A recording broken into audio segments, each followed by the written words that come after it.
अस्सलाम वालेकुम स्टूडेंट्स, आपकी टीचर मिसेस फ़ौज़िया तबस्सुम कामरान। आज हम अपना नया चैप्टर स्टार्ट करेंगे जो कि हमारी बैनुल-अक़वामी तिजारत से इंटरनेशनल ट्रेड है, जिसका टॉपिक इंटरनेशनल ट्रेड के तहत आप देख रहे हैं कि हमारे पास बहुत सारे टॉपिक्स हैं जो हम वन बाय वन डिस्कस करते चले जाएंगे। ये इंटरेस्टिंग भी हैं और इसमें बहुत सारी मालूमात भी हैं। तो आइए हम अपना चैप्टर स्टार्ट करते हैं। इसको टॉपिक नंबर 1 से स्टार्ट करते हैं। सबसे पहली बात तो ये कि बैनुल-अक़वामी तिजारत या इंटरनेशनल ट्रेड क्या होती है। ठीक है जी, लोग जो थे वो अपनी चीज़ें लेके बहुत ज़माने से हमारे हुज़ूर सल्लम भी तिजारत किया करते थे और अपना सामान एक जगह से दूसरी जगह लेके जाकर फ़रोख्त करना तिजारत कहलाती है और मुनाफा कमाते थे।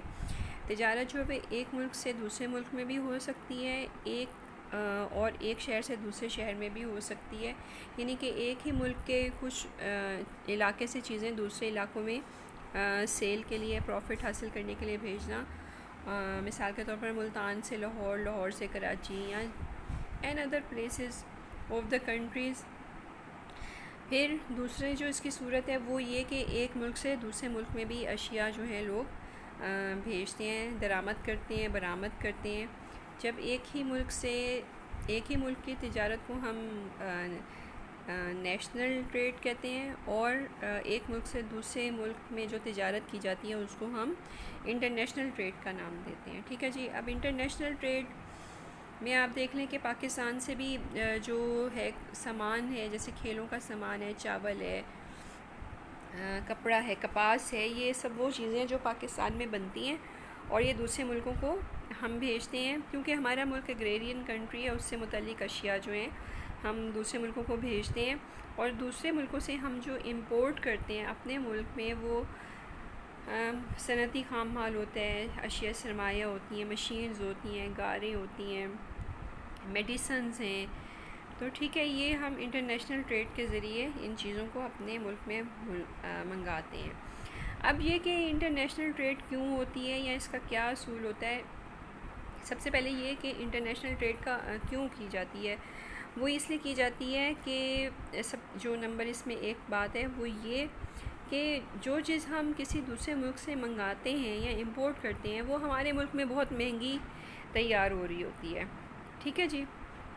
हमारे मुल्क में उस चीज़ को यहाँ बनाने के वसाइल कम होते हैं, जिसकी वजह से वो हमारे मुल्क में अगर हम तैयार करें तो हमारे बहुत से वसाइल ज़ाया हो जाएं और सस्ती चीज़ प्रोड्यूस ना हो सके। और अगर हमें किसी और कंट्री से वो चीज़ सस्ती और तैयार शुदा मिल जाती है तो वेल एंड गुड, हम वहाँ से इंपोर्ट कर लेते हैं।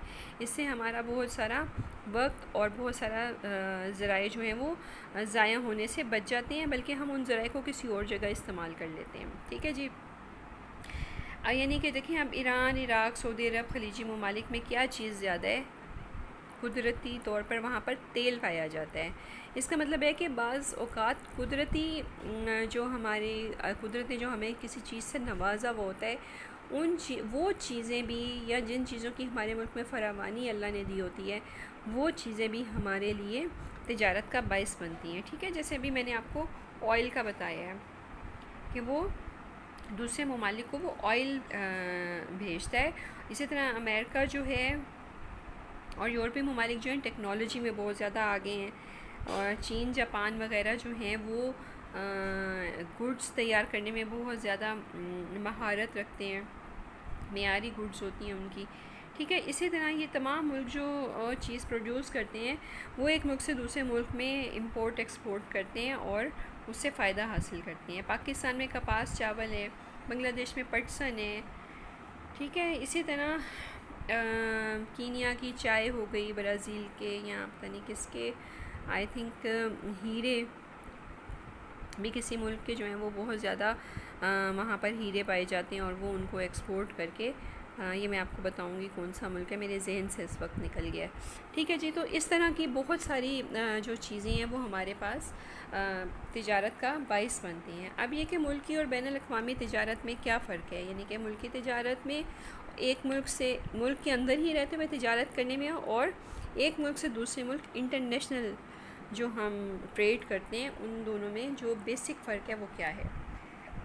सबसे पहले हमारे पास mobility of labour and capital है, मेहनत और सरमाए की नकल पजीरी।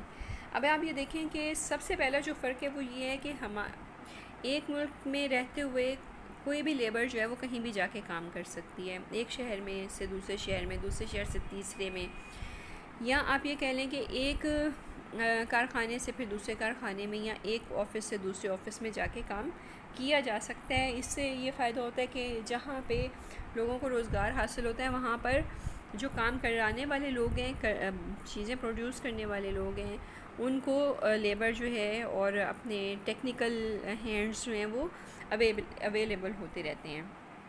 ठीक है जी। फिर इससे ये होता है कि उजरतों का मेयार भी बरकरार रहता है और ज़रूरत के मुताबिक जो है, और अशिया का मेयार भी ज़ाहिर है जब टेक्निकल लोग, काम करने वाले जो लोग हैं वो चीज़ें प्रोड्यूस करेंगे तो उसका मेयार भी अच्छा होगा। अब ये कि लेकिन जो हमारी इंटरनेशनल ट्रेड है उसमें हाँ, एक मुल्क से दूसरे मुल्क में लेबर नहीं जा सकती विदाउट वीज़ा, विदाउट परमिशन। एक मुल्क से दूसरे मुल्क में जाना गैर कानूनी है।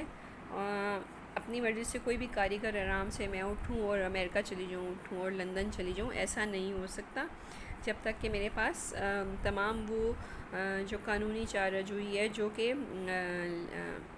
तमाम दस्तावेज़ जो कि इस चीज़ और वो तमाम प्रोसीजर फॉलो करूँगी जो कि लीगली इन लोगों ने बनाया हुआ है जो एक मुल्क से दूसरे मुल्क में जाते हैं।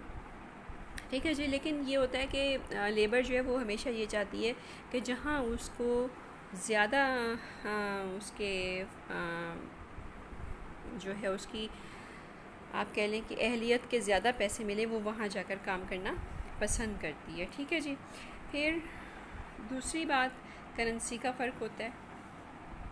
एक मुल्क से दूसरे मुल्क में हम लोग जो हैं या पैसे हैं मुल्क के अंदर ही करेंसी नोट्स और सिक्के आज़ादाना तौर पे हम उसको इस्तेमाल करते रहते हैं, आज़ादाना तौर पर वो गर्दिश में रहते हैं, तिजारत को फ़रोग़ हासिल होता है। अपने मुल्क में किसी को आप पैसे दें, कोई काम करें, उजरत दें, चीज़ ख़रीदें, उनको करेंसी लेने में कोई आड़ नहीं होती, वो कोई उन्हें हेजिटेशन नहीं होता, वो उसे कबूल करते हैं। लेकिन बैनुल अक़वामी तिजारत में हम अमेरिका में जाकर या हम कनाडा में जाकर या दुबई, सऊदी अरब जाकर हम अपने रुपए को इस्तेमाल नहीं कर सकते, हमें वहाँ की ही करेंसी को इस्तेमाल करना पड़ता है। इसलिए तिजारत में ये ज़र मुबादला, शरह मुबादला भी होती है कि जी शरह मुबादला भी हम इसका एक चैप्टर है, हम पढ़ेंगे आगे ही हमारा टॉपिक आएगा।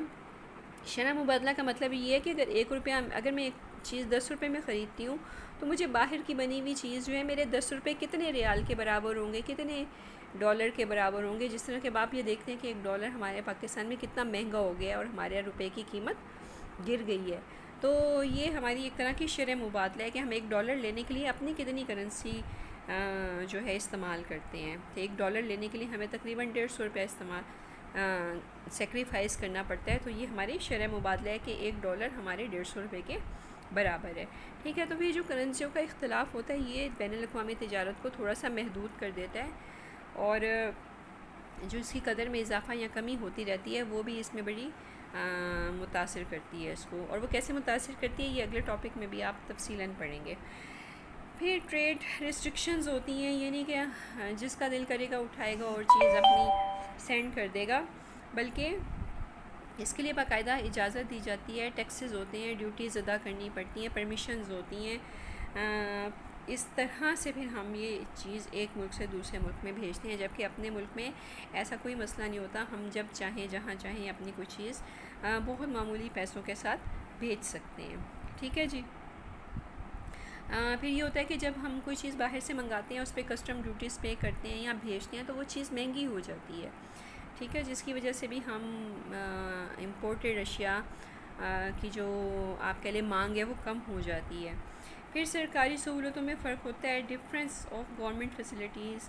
हर मुल्क की एक अपनी पॉलिसी होती है, हर मुल्क अपनी इंडस्ट्री को अपने हिसाब से टैकल करता है, अपने हिसाब से उनकी यूनियंस होती हैं, हर मुल्क की अपने हिसाब से जो उनकी वेलफेयर को वो मद्देनज़र रखते हैं और टैक्सेस और ड्यूटीज़ को कम या ज़्यादा करते हैं। ठीक है ना। एक मुल्क में तो ये एक तरह की होती हैं लेकिन दूसरे मुल्क में ये डिफरेंट होती हैं। इससे क्या होता है कि फिर चीज़ों के मसारिफ में फ़र्क पड़ जाता है।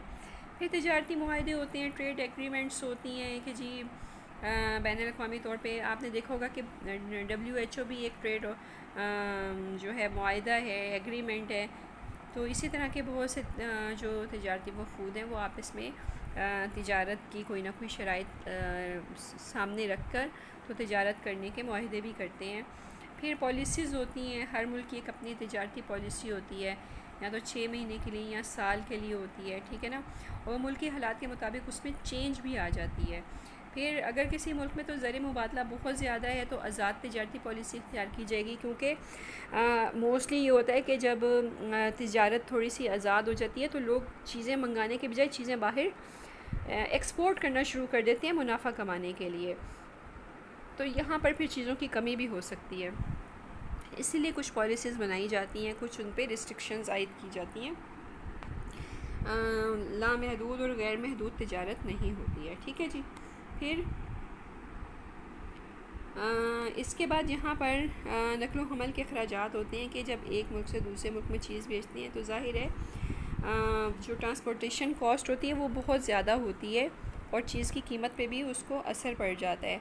लेकिन एक मुल्क से दूसरे मुल्क एक ही मुल्क में रहते हुए एक जगह से दूसरी जगह, एक शहर से दूसरे शहर में हम ईज़िली और कम कीमत पर अपनी चीज़ें भेज सकते हैं और अखराजात भी कम होते हैं। ठीक है स्टूडेंट्स, यहाँ तक आपको समझ आ गया होगा इंशाल्लाह ताला।